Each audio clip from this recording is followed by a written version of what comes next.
Pak Dharma bukan lelaki biasa. Di usianya yang ke-78 tahun, tubuhnya dipenuhi tato yang menjadi saksi masa lalunya yang keras dulu preman pasar, lalu pelaut, dan terakhir petani sederhana. Tapi di balik raut wajah yang tegas dan tubuh renta itu, tersembunyi hati yang lembut dan kesepian. Istrinya telah tiada sejak 2 dekade lalu, dan anak-anaknya hidup jauh, sibuk dengan dunia masing-masing. Sementara itu, Ningsih adalah pramugari muda berusia 26 tahun yang dikenal ramah dan bersemangat. Ia punya segalanya, paras cantik, karir gemilang, dan penggemar di media sosial. Namun, hatinya hampa. Ia sudah muak dengan cinta-cinta palsu pria muda yang hanya tertarik pada fisik dan pencitraan. Takdir mempertemukan mereka di atas udara. Hari itu, Pak Dharma naik pesawat ke Surabaya untuk menghadiri pernikahan cucunya. Ini adalah kali pertama ia terbang dalam hidupnya. Ia duduk di bangku belakang,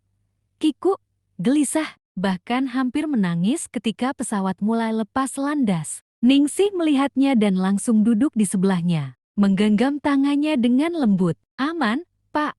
Saya di sini," ucapnya dengan senyum. Sepanjang penerbangan, mereka mengobrol. Pak Dharma menceritakan kisah hidupnya, tentang masa mudanya yang liar, kehilangan istrinya, dan sepinya usia tua. Ningsih mendengarkan dengan mata berkaca-kaca. Bagi Ningsih, ini bukan sekadar penumpang. Ini adalah jiwa tua yang hangat dan jujur, yang tidak pura-pura. Setelah penerbangan itu, mereka terus berkomunikasi. Dari obrolan ringan lewat WhatsApp, berkembang menjadi panggilan video malam hari. Dunia menganggap mereka aneh, gadis muda menjalin hubungan dengan lelaki seusia kakeknya. Tapi bagi Ningsih, Pak Dharma adalah pelabuhan yang tak menghakimi. Dan bagi Pak Dharma, Ningsih adalah nyala hidup di penghujung senja. Hubungan mereka menjadi viral setelah foto mereka bersama tersebar di media sosial. Netizen terbelah, sebagian mencibir, sebagian terharu. Tapi cinta mereka tak tergoyahkan. Ningsih mengundurkan diri dari maskapai tempatnya bekerja dan pindah ke desa Pak Dharma. Ia ingin merawatnya, hidup bersamanya, dan membuktikan bahwa cinta bukan soal usia tapi soal jiwa yang saling mengisi. Setahun kemudian, mereka menikah secara sederhana di bawah pohon mangga di halaman rumah. Ningsih memakai kebaya putih, Pak Dharma memakai kemeja batik tua. Tak ada gaun mewah, tak ada orkestra, tapi ada haru yang tak bisa dibeli oleh glamor kota. Kini, setiap pagi Ningsih menyuapi Pak Dharma bubur sambil mendengarkan cerita masa mudanya yang berulang-ulang. Dan setiap malam, Pak Dharma membacakan puisi cinta untuk Ningsih dengan suara serak dan tangan gemetar, tapi penuh cinta. Cinta mereka adalah cerita yang ditertawakan banyak orang, namun menjadi impian diam-diam banyak hati yang lelah dengan cinta palsu. Setelah pernikahan sederhana mereka, hari-hari Pak Dharma dan Ningsih berjalan pelan tapi damai. Tak ada kemewahan, hanya tawa yang tulus dan cinta yang sederhana. Mereka tinggal di rumah panggung kayu, peninggalan orang tua Pak Dharma.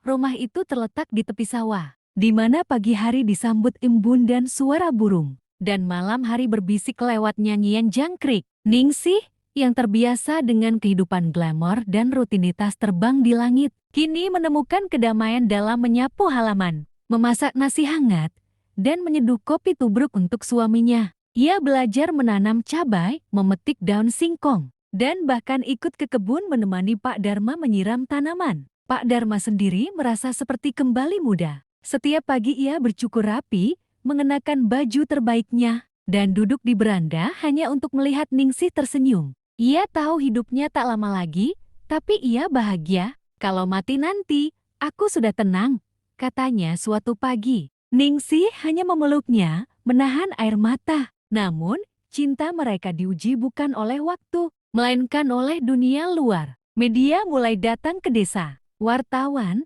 influencer, bahkan stasiun TV nasional ingin mewawancarai mereka. Tawaran iklan, undangan podcast, hingga ajakan bermain sinetron datang bertubi-tubi. Beberapa orang memaksa mengatakan hubungan mereka hanya settingan demi popularitas. Tapi Ningsih menolak semuanya. "Aku menikah bukan untuk jadi viral. Aku menikah untuk bahagia," jawabnya dalam satu wawancara. yang akhirnya jadi viral sendiri karena ketegasan dan ketulusannya. Namun tekanan makin besar. Netizen mulai menggali masa lalu Ningsih, membuat gosip bahwa ia hanya mengejar harta Pak Dharma, yang bahkan tak punya apa-apa kecuali tanah dan sepeda tua. Beberapa mantan pacarnya ikut membuat cerita palsu. Tak sedikit pula yang menghina Pak Dharma, menyebutnya kakek halu. Pak Dharma, yang awalnya santai, mulai terganggu. Ia merasa menjadi beban untuk Ningsih. Suatu malam, ia menulis surat panjang dan meninggalkan rumah, diam-diam. Dalam surat itu,